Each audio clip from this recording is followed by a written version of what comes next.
주간 잘 지내셨습니까? 예, 여름을 이제 맞이하게 되는데 건강관리에 유의하시면 좋겠고요.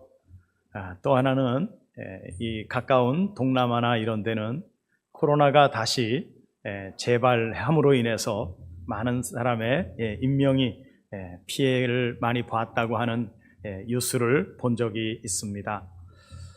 이전보다 더 강력한 그런 유행이라고 하니까 여러분들께서 좀 더 각별하게 잘 여러분들 자신을 지켜갈 수 있는 우리가 되었으면 좋겠습니다. 오늘은 예수님께서 부활하시고 난 다음에 7주가 지난 후에 우리가 맞이할 수 있는 절기가 성령 강림 주일입니다. 그래서 제자들이 그리고 성도들이 함께 모여서 기도하는 가운데 성령이 불의 혀같이 각각 사람들에게 임하였다 하는 사도행전의 말씀을 근거로 이 성령 강림 주일을 지내게 됩니다. 오늘 이 자리에도 하나님의 성령이 우리와 함께 하심으로 오늘 우리 각각의 심령 속에 불의 혀 같은 하나님의 성령이 임하시는 복된 하나님을 만나는 예배가 되어지기를 주님의 이름으로 축복해 드립니다. 성경에 보면 믿음이라고 하는 말씀이 나옵니다. 믿음이 무엇일까요? 그 믿음에 대한 말씀은 우리가 너무나 잘 아는 히브리서 11장 1절에 보면 이렇게 말씀합니다. 믿음은 바라는 것들의 실상이요 보지 못하는 것들의 증거라고 말씀하고 있습니다. 믿음은 사실 눈에 안 보이는 거죠. 보이지는 않습니다. 그런데 존재로서 나에게 이 믿음이라고 하는 것이 말씀을 통해서 오면 뭔가 나에게 힘이 되고 그 말씀을 내가 알면서 믿음이 생기게 되는 것입니다. 믿음은 보이지 않습니다. 그런데 성경은 우리에게 보이지 않는 이 믿음을 어떻게 하라고 말씀하시냐면 실상화를 시키라고 얘기해요. 참 실상화라고 하는 얘기는 쉬운 것 같지만 사실 쉬운 얘기는 아닙니다. 믿음은 보이지 않고 바라는 것들인데 이걸 실상화시키는 것인데 여러분들이 소망하고 여러분들이 바라는 것은 어떤 것입니까? 하늘의 것입니까? 땅의 것입니까? 모든 사람들이 특히 믿는 사람들은 이렇게 말해요. 나는 하늘의 것을 소망하고 있다고 얘기합니다. 말로는 하늘의 것이라고 말하지만 그러나 전부 사람들은 땅의 것을 바라고 소망하고 사는 거예요. 그러면 우리가 소망하는 것이 하늘의 것이 되려고 하면 이 믿음이라고 하는 것은 복음이라고 하는 것을 통해서 우리에게 들어오는데 이 복음은 또 뭘 통해서 들어오는 줄 아세요? 말씀을 통해서 들어온다는 거예요. 이 말씀이 자기화가 되면은요, 이 믿음은 어떻게 되느냐? 실상화가 된다고 말합니다. 제가 처음에도 자기화 어렵게 느껴지잖아요. 이 자기화라고 하는 뜻이 이렇게 표현을 하면 됩니다. 하나님의 말씀이 내 안에 들어와요. 오늘 전하는 말씀이 내 안에 들어옵니다. 그래서 들어와서 그 말씀이 현미경처럼 내 안에 있는 육적인 요소들을 하나하나 찾아내가지고 몰아냅니다. 그래서 하나님적인 것으로 말씀으로다가 내 안에다가 채워가는 거예요. 그러면 이 싸움이요, 여러분 대단하지 않습니까? 지금까지 내가 평생을 살아오면서 내 고집스러운 내 생각대로 살았고 내 삶의 방법대로 살았는데 어느 날 하나님의 말씀이 내 안에 들어와 가지고 이거 안 된다고 얘기하는 거예요. 이거 내쫓으라고 얘기하는 거예요. 이 싸움이 대단하지 않습니까, 여러분? 여러분들이 지금까지 여러분들의 삶의 방식대로 여러분들의 생각대로 살아왔던 그 모든 정말 꺾이지 않는 여러분들의 자존심 같은 것들이 하나님의 말씀이 내 안에 들어와 가지고 이거 죽여버리려고 할 때 여러분 싸움이 안 일어나겠느냐고요. 피 흘리기까지 싸움이 일어나야 되는 거예요. 대단한 싸움이에요. 그런데요, 우리 기독교인들이 이런 싸움이 내 속에서 전혀 일어나지 않고 있다는 거예요. 이것도 좋고 저것도 좋사오니 이런 삶을 사는 거예요. 교회만 왔다 갔다 하면서 내가 이렇게 신앙생활하면 복 받겠지. 여러분, 이건 미신이에요. 그건 미신이에요. 여러분, 믿음이 왜 필요합니까? 1차적으로는요, 믿음을 통해서 하나님께서 우리로 하여금 목표를 가지게 하셔요. 그 목표가 하늘일까요? 땅일까요? 하늘이겠죠. 하나님이시니까 하늘의 목표를 갖겠죠. 하늘의 목적을 갖게 하시는 것인데, 목표가 하늘에 있는 사람들은요, 세상 사람들하고 같은 방법으로 살면 안 된다는 거예요. 그것 때문에 우리는 경쟁하고 또 싸워야 되고 때로는 피 흘리기까지 싸움을 해 나가야 되는 것입니다. 믿음이 왜 중요한 줄 아십니까? 여러분, 우리 옆 사람이 고민하는 거요, 나도 할 수 있어요. 또 옆에 있는 사람이 당하는 모든 일에 대해서 나한테도 그런 일이 벌어질 수 있다는 겁니다. 그런데 세상 사람들이 그 일을 만나게 되면 세상 사람들은 어떤 방법으로 해결을 합니까? 세상적인 방법으로 해결을 하는 거예요. 하다 안 되면 그냥 자살해버리고 말아요. 안 되니까. 세상적인 방법은 그랬습니다. 그러나 오늘 우리는 목표가 하늘에 있다 보니까요, 하늘의 것이 내 안에 들어옴으로 말미암아 세상적인 것에 목매여 있던 내가 이제는 그것과는 좀 별개인 하늘의 방법으로 이 문제를 해결하려고 하는 사람이 누구예요? 믿는 사람들이라는 거예요. 믿음이 있는 사람들이라는 거예요. 그래서 이제 그 차원으로 올라가면은요, 세상 사람들이 막 붙잡고 싸우고 애걸복걸하는 그런 문제를 가지고 어떻게 볼 수 있느냐? 참, 왜 저런 거 가지고 저렇게 싸울까? 이런 생각을 하게 되죠. 길을 가다가 어린아이들이 막 싸워요. 싸우는데 가만히 가서 보니까 뭐 때문에 싸우냐면 사탕 하나 더 먹겠다고 싸우는 거예요. 여러분들 입장에서 보면은, 아이고, 이 녀석들아, 그거 좀 나눠 먹으면 되지. 뭐 그거 가지고 그렇게 싸워. 그러지 않겠습니까? 여러분, 우리는 하늘의 존재 아닙니까? 하나님께서 말씀과 복음을 통해서 우리에게 주신 믿음으로 사는 사람 아닙니까? 그런데 왜 세상에서 사탕 하나 가지고 싸우는 아이들처럼 아웅다웅하면서 세상에 붙잡혀서 살고 있느냐는 말이에요. 우리 한국의 성도들이 이렇게 된 이유는요, 하나님의 말씀을요, 너무 터부시했다는 거예요. 말씀을 제대로 생각하지 못했다는 거예요. 오늘 성경에 보니까 3절 4절에 보니까 그의 아들에 관하여 말하면 육신으로는 다윗의 혈통에서 나셨고 4절에 성결의 영으로는 죽은 자들 가운데서 부활하사 능력으로 하나님의 아들로 선포되셨으니 곧 우리 주 예수 그리스도 신이라고 말씀하고 있습니다. 예수 그리스도에 대하여 하나님의 아들에 관하여서 성경은 말씀을 하고 있습니다. 세상에 많은 책들이 있습니다. 그 모든 책들마다 주제가 있고요, 그리고 내용이 있습니다. 위인전이 있고 무슨 전기가 있고 무슨 기술 서적이 있고 문학책이 있고 별의별 책이 다 있어요. 거기에 관한 주제가 다 있고 내용이 다 있습니다. 성경은 어떤 내용을 담고 있을까요? 아들에 관한 내용을 담고 있다는 사실을 놓치지 않았으면 좋겠습니다. 예수 그리스도가 어떤 분이시다. 오늘 성경 본문에도 사도 바울이 로마에 있는 성도들에게 편지를 보내는데 먼저 자기소개를 합니다. 나는 하나님의 종이다. 그런데 하나님이 나를 복음을 위해서 사도로 불러주신 것이다. 이걸 소개한 다음에 그 다음에 예수를 말씀하고 있습니다. 그분은 하나님의 아들이시다. 육신으로는 다윗의 혈통으로 나신 거고 영으로는 하나님의 아들이 되셨다고 말씀하고 있는 것입니다. 여러분,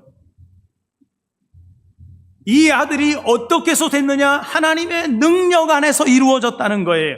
능력 안에서 아들로 선포되었다고 말합니다. 무엇에 따라서 이렇게 됐어요?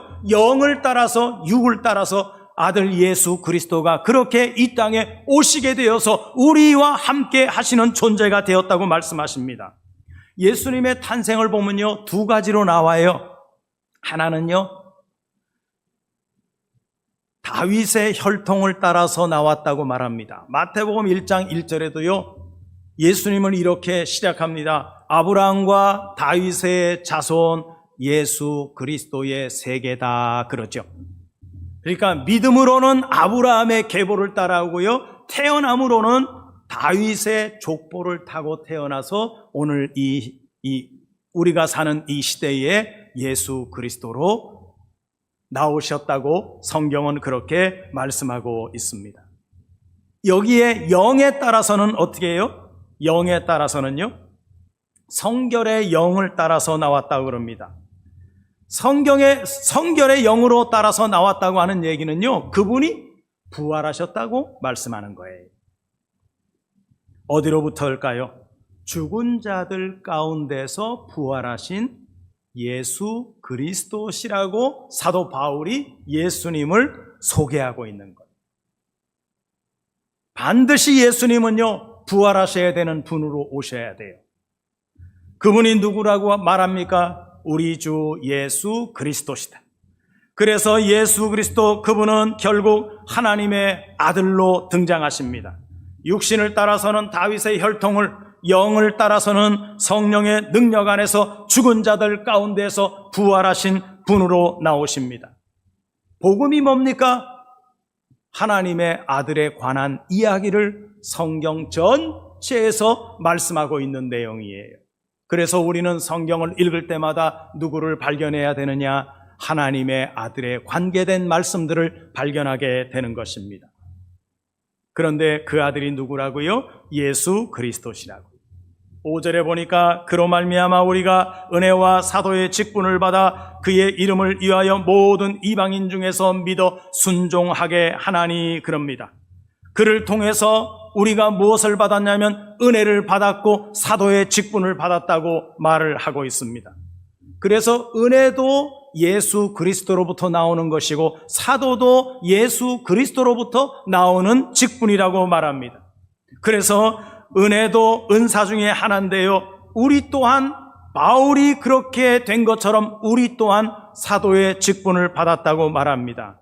사도의 직분을 받은 이유가 있어요. 그것은 뭐냐면 사람들로 하여금 믿음으로 말미암아 순종해서 믿게 하려고요. 믿어서 순종하게 하려고요. 그래서 여러분들이 믿고 순종하는 것은 무엇으로 말미암은 것일까요? 믿음으로 말미암은 거예요. 우리가 알게 모르게 순서가 어떻게 될지는 잘 모르지만 내가 지금 하나님을 믿게 되었다는 말은, 다른 말로 표현하면 뭐예요? 하나님의 말씀으로 말미암아 내가 오늘 하나님을 믿는 자녀가 되었다는 거예요. 복음이 근거가 된 거예요. 그 복음은 말씀에서 나왔습니다. 말씀은 누구에 관한 얘기라고요? 예수 그리스도에 관한 얘기라고요. 여기에 다른 얘기가 들어가지 않습니다. 오직 예수 그리스도, 그분밖에 없습니다. 그래서 사도 직분이 누구를 따라서? 예수 그리스도를 따라서 바울에게 주어진 거고 오늘 믿는 성도들에게 주어진 직분이라고 말하는 겁니다. 사도 직분을 주신 이유는 이방인 가운데 예수 그리스도를 믿게 해서 순종케 하려고 하는 그 직책이 있는 겁니다. 그 목적은 예수 그리스도의 이름을 위하여예요. 최근에 지난주부터 우리 교회가 안수 집사를 선택하려고 기도하고 있는 중에 있습니다. 장로를 뽑고 안수 집사를 뽑고 안수 권사를 뽑고 그 다음에 집사를 세우고 하는 이 모든 역사는 뭐를 위해서 뽑는 거예요? 예수 그리스도의 이름을 위해서 뽑는 거예요. 여기에 벗어나면 안 돼요. 우리는 그 직책을 감당하기 위해서 조금 더 무거운 짐을 지기 위해서 우리는 선택을 하게 되는 것이고, 선택받은 자들은 또 거기에 충성심을 가지고서 교회를 짊어지고 나가는 역할을 감당해야 되는 존재들이 되는 것입니다. 그래서 예수 그리스도의 이름을 위하여 이방인들이 믿고 순종하게 하려고 은혜를 주었고 사도 직분을 주었다고 말하는 것입니다. 다시 4절로 돌아가 보면 성결의 영으로는 죽은 자들 가운데서 부활했다 그럽니다. 여기 죽다라고 하는 단어가 나와요. 성경에는 죽었다라고 하는 단어가 두 가지로 분류해서 나옵니다. 첫째는요, 죽다라고 하는 단어에는 아포드네스코라고 하는 단어를 쓰고요. 또 하나는 뭐냐면 네크로스라고 하는 단어를 쓰고 있습니다. 4절에 말하고 있는 성결의 영으로는 죽은 자들 아포드네스코라고 하는 단어를 썼습니다. 이 아포드네스코라고 하는 죽는다라고 하는 것은 일반적인 죽음을 얘기해요. 나이가 자꾸 들어서 이제 그 몸의 기운이 다 떨어져서 그래서 이제 죽음을 맞이할 때 아포드네스코라고 하는 단어를 사용하고요. 또 하나의 단어가 있는데 네크로스라고 하는 단어입니다. 먼저는 우리가 우리의 생명과 호흡이 다 해가지고 죽는 아포드네스코라고 하는 단어는 어떻게 쓰였느냐면 예수님께서 아주 어린 소녀가 죽었다고 하는 소식을 듣고 그 집으로 향해서 갑니다. 집에 갔더니 사람들이 다 모여가지고 막 눈물을 흘리고 있는 거예요. 그때 예수님이 말씀하십니다. 이 소녀가 죽은 게 아니다. 잔다 그럽니다. 그랬더니 사람들이 비웃었다 그래요. 그런데 예수님이 가가지고요, 이 죽은 소녀를 어떻게 해요? 달리다굼 하면서 이 소녀를 일으킵니다. 그랬더니 소녀가 눈을 비비면서 살아나요. 사람들이 깜짝 놀랐죠. 이런 육신적인 차원에서의 죽음을 이야기하는 거예요. 마태복음 22장에 보면 선생님이여 모세가 일렀을 때 사람이 만일 자식이 없어 죽으면 그 동생이 그 아내에게 장가들어 형을 위하여 상속자를 세우라고 말씀하고 있는데 선생님은 어떻게 생각하십니까? 그렇게 질문이 들어와요. 예수님께서 그 당시에는요, 여자들이 귀했기 때문에요, 한 사람이 한 여인을 만나서 결혼하는 게 매우 드문 일이에요. 형제가 칠형제나 있었는데 제일 마지가 장가를 갔어요. 그런데 이 마지가 죽어버렸습니다. 그러면은 그 다음에 이 형수가 그 다음 차남과 결혼을 합니다. 이스라엘 나라에서는 결혼 제도가 그랬었습니다. 그래서 7명이 다 죽었어요. 그리고 나서는 이 여인 하나만 남은 거예요. 자, 여기에서 다 죽었다라고 하는 것은 육신적인 죽음의 차원을 이야기하는 겁니다. 마태복음 26장 35절에 보면 베드로가 이르되 내가 주와 함께 죽을지언정 주를 부인하지 않겠습니다. 모든 제자도 그와 같이 말했다 그래요. 그런데 사실은요, 베드로가 죽었습니까? 아니요. 오히려 예수님의 그 신문 과정 속에서 베드로는 오히려 부인하고요, 도망가 버렸어요. 죽지 않았어요. 그런데 이게 이제 오늘 본문에서 말하고 있는 아포드네스코라고 하는 단어의 의미이고요. 그 다음에 성경에 나오는 또 하나의 단어, 죽음이라고 하는 단어는 네크로스라고 하는 단어예요. 로마서 6장 4절에 보면 그러므로 우리가 그의 죽으심과 합하여 세례를 받음으로 그와 함께 장사되었나니 이는 아버지의 영광으로 말미암아 그리스도를 죽은 자 가운데에서 살리심과 같이 우리로 또한 새 생명 가운데서 행하게 하려 함이라, 이런 말씀이 나옵니다. 여기에 나오는 그리스도를 죽은 자 가운데서 살리셨다라고 하는 말씀은 성경은 이렇게 말합니다. 여러분, 우리가 세례를 받으면은요, 세례를 받으면 그리스도와 함께 내가 죽었다고 말합니다. 여러분, 세례 받으실 때 내가 세례를 받았어 그러면 뭐예요? 나는 죽은 거예요. 실제로 죽었습니까? 안 죽었잖아요. 그런데 성경은 죽었다고 얘기해요. 물어봅니다. 내가 그분과 함께 죽었으면 죽은 자의 표식이 있어야 되잖아요. 예수님은 죽으셨어요. 실제로 죽으셨어요. 그리고 부활하셨어요. 그리고 예수님이 부활해서 제자들을 찾아왔을 때 도마가 이런 얘기를 했죠. 당신이 주님이신 표식을 보여달라 그래요. 그랬더니 예수님이 뭐라 그럽니까? 봐라! 내 손을 봐라.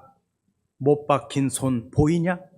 옆구리를 들치시면서 이 옆구리가 창에 찔린 옆구리가 보이냐? 하고 말씀하십니다. 그랬더니 믿게 되는 거예요. 여러분, 우리가 주님과 함께 죽었다라고 하는 말은 로마서에서 이 죽었다라고 말하는 네크로스는 뭐냐면 상징적인 죽음의 내용을 말하는 겁니다. 우리가 그분과 함께 세례를 받으면 상징적으로 여러분들이 함께 그분과 죽었다는 거예요. 여러분 믿으십니까? 나는 죽었다. 그분과 함께 죽었다. 그런데 이게 상징적으로 끝나지 않는다는 거예요. 이스라엘 백성들이 애굽에서 430년을 살다가 하나님께서 때가 되어 모세를 불러가지고 이스라엘 백성들을 끄집어내와요. 끄집어내오는데요, 광야로 나오는데 광야하고 이 애굽 사이에 뭐가 있었습니까? 성경에 보면 홍해 바다가 있었어요. 이스라엘 백성들이요, 홍해 바다를 다 건너요, 한순간에. 성경은 이걸 뭐라 그럽니까? 이스라엘 백성들이 세례를 받았다 그래요. 뭐에 대한 세례일까요? 애굽에 대한 세례를 받은 거예요. 애굽에 대한 생각, 애굽에 대한 마음, 이러한 모든 것들을 홍해를 지나면서 그들은 그리스도와 함께 뭐가 된 거예요? 죽은 존재가 된 거예요. 그래서 광야에 나와서 40년 동안을 훈련을 쌓습니다. 하나님께서 말씀하십니다. 갈 때 따라오고 설 때 서 있고 기다릴 때 기다리게 하는 훈련을 배웁니다. 거기에서 합격한 사람이 이제 어디를 갑니까? 가나안 땅에 들어가요. 가나안 땅에 들어가는데도 뭘 또 하나 건너야 됩니까? 요단강을 또 건너야 돼요. 2번 세례받는 거예요. 2번 세례받는 거예요. 한 번은 애굽의 속성을, 또 한 번은 내 속에 있는 죄의 속성을 완전히 거기에서 다 죽음을 맞이해야, 그래야 우리는 진정으로 가나안 땅에 들어가는 하나님의 자녀로서의 삶을 살게 되는 것을 상징적으로 보여주는 내용인 것입니다. 그런데 이게요, 상징으로 끝나지 않는다는 거예요. 여기에서 상징적으로 죽었다라고 하는 말은 하나님의 말씀이 내 안에 들어옵니다. 오늘도 말씀을 제가 전하잖아요. 이 말씀이 여러분들 속에 들어옵니다. 하나님의 말씀은 살아있다 그러고요, 운동력이 있다고 말합니다. 살아있는 말씀이 내 안에 들어오니까요, 살아있었던 나의 옛사람의 속성, 다 이스라엘 백성으로 말하면 애굽의 속성, 이 속성이 잘 안 떠나요. 광야에서 조금 힘들고 어렵고 배고프고 그러면은 뭘 생각합니까? 애굽을 또 생각하잖아요. 애굽에 먹을 게 얼마나 많은데, 애굽에 마실 게 얼마나 많은데 우리가 여기서 죽게 생겼네. 이 생각을 계속 못 버리는 거예요. 그래서 훈련을 하는 거예요. 살아있는 하나님의 말씀이 내 속에 들어오면 내 속에 있었던 애굽의 속성, 세상의 속성, 아담의 속성들이 하나하나 제거가 됩니다. 말씀이 들어와 가지고 나라고 하는 존재를 계속 쳐내니까요, 여러분 어때요? 자존심 상하지 않습니까? 자존심 상하지 않습니까? 내가 누군데 하던 사람이, 내가 이런 사람이야 하던 사람이 하나님의 말씀이 들어와서 난도질을 해버리니까, 애굽의 속성들을 죽이라고 말씀하니까 거기에 순종하려고 하니까 자존심이 상하는 거예요. 비위가 상하는 거예요. 내가 어떤 사람인데, 여러분, 내가 어떤 사람인데 그거 그대로 가지고 천국에 갈 수 있습니까? 절대 못 갑니다. 그거 다 해결하셔야 돼요. 그래서 40년 동안 광야 생활을 하는 거예요. 괜히 40년 광야 생활하는 거 아니에요. 10일이면 가는 게 가나안 땅이에요. 그런데 왜 하나님이 40년을 뺑뺑이를 돌립니까? 이스라엘 백성들을 안 죽으니까, 이게 잘 안 죽으니까, 나라고 하는 이 옛사람의 속성이 안 죽으니까 그러는 거예요. 그래서 이게 현실이 돼야 돼요. 그래서 바울이 상징으로 얘기하는 겁니다. 상징인 하나님의 말씀이 내 안에 들어와서 옛날을 하나씩 하나씩 죽여가는 과정을, 그래서 내가 신앙생활을 하면서 말씀의 역사를 통해서, 성령의 역사를 통해서 내가 죽어가고 있는 것을 느끼면 죽어가는 사실을 내가 느끼는 거예요. 그게 뭐예요? 사실화가 되는 거예요. 여러분, 사실화가 되어가고 있습니까? 사실이 되었습니까? 안 된 게 있다면 여러분 들춰내야죠. 그래서 말씀으로 여러분 바꿔야죠. 체인지 시켜야죠. 히브리서에 보면 하나님의 말씀은 살아있어서 좌우의 날선 검과 같다 그럽니다. 검이라는 것은요, 상대방을 찌르기도 하지만 나를 막는 방어 역할도 하는 게 검이에요. 그래서 검은요, 한쪽에만 칼날이 있는 게 아니고 양쪽에 칼날이 있는 게 검이라고 말합니다. 로마서 6장 11절을 보면 이와 같이 너희도 너희 자신을 죄에 대하여는 죽은 자 같이 그리스도 안에서 하나님께 대하여는 산 자로 여길지어라, 이렇게 말합니다. 이제는 우리가요, 육신적으로는 죽은 자가 되어야 돼요. 연세가 드시면 힘도 없어지지만 여러분 젊었을 때 팔팔하던 여러분들의 이 발랄했던 여러분들의 마음들이 어떻게 돼요? 많이 누그러지죠. 그리고 누구에 대해서 우리가 살아가야 돼요? 하나님에 대해서는 산자로 여겨야 되는 겁니다.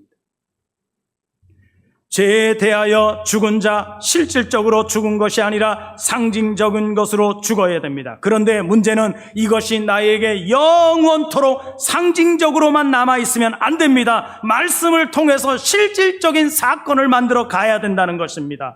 그래서 예수 안에서 하나님에 대하여는 산자로 여길지어다 라고 말하는 거예요. 우리는 하나님에 대해서 산자가 되었다는 말입니다. 바울이 말하고 있는 죽은 자는요, 여러 가지 표현으로 말씀하고 있는데, 첫째는 뭐냐면 죄로 인해서 죽은 상태를 죽었다라고 표현하고요, 또 하나 율법 아래에 거하면 그를 죽은 자라고 표현하고 있고요, 또 하나 육신 안에 있는 자를 죽은 자라 그래요.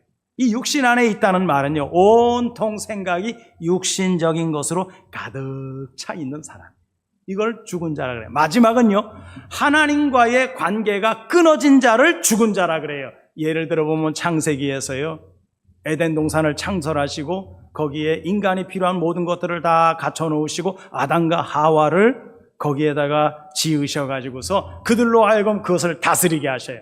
그런데 하나님이 약속한 게 있어요. 아담과 하와야, 동산 중앙에 있는 선악과만큼은 절대로 먹지 마라. 먹으면 너희는 반드시 죽을 것이다.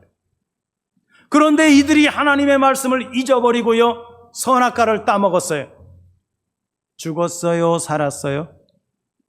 안 죽었어요. 뭘 얘기하는 겁니까?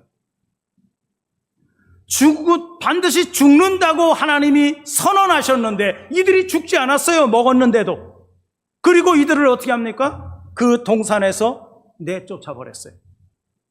이게 뭐예요? 성경이 말하는 죽음이라는 거예요. 하나님과 관계가 끊어진 거예요. 성경은 이걸 말씀하고 있는 겁니다. 물리적인 죽음을 얘기하는 게 아니에요. 죄 지은 사람에게 율법이 부여하는 죄의 당연성이라고 하는 게 죽음이라고 하는 것을 말하는 겁니다. 그래서 우리는 필연코 율법을 뛰어넘어야 돼요. 예수님이 오셔서 그러죠. 십자가 왜 지셨습니까? 율법 때문에 십자가 지신 거예요. 율법이 요구하는 게 뭡니까? 죄를 사하려면 죄 없는 자가 와서 죽으라는 거예요. 그게 율법이에요. 예수님이 십자가에서 피 흘려 죽으심으로 뭐라고 말합니까? 율법을 완성했다 그래요. 그래서 우리가 이 율법의 완성의 삶을 살려면 누구 안으로 들어가야 돼요? 예수 그리스도 안으로 들어가서 살면 되는 줄로 믿습니다. 왜? 그분이 다 해결하셨으니까. 나는 조금 못나도, 나는 조금 부족해도, 나는 조금 어찌하더라도 그리스도 안에 있음으로 말미암아 이제는 우리가 이러한 죄로 인해서 죽는 이 사건은 모면이 된 거예요. 왜? 그분이 대신 십자가 지셨으니까요. 그래서 우리가 그것을 믿는 거고, 우리가 그래서 그분의 믿음을 따라가는 삶을 살아가게 되는 것입니다. 그래서 거기에서부터 우리를 다시 회복시키고요, 하나님께서 이 땅에 아들을 보내주신 목적이 이루어지는 것입니다.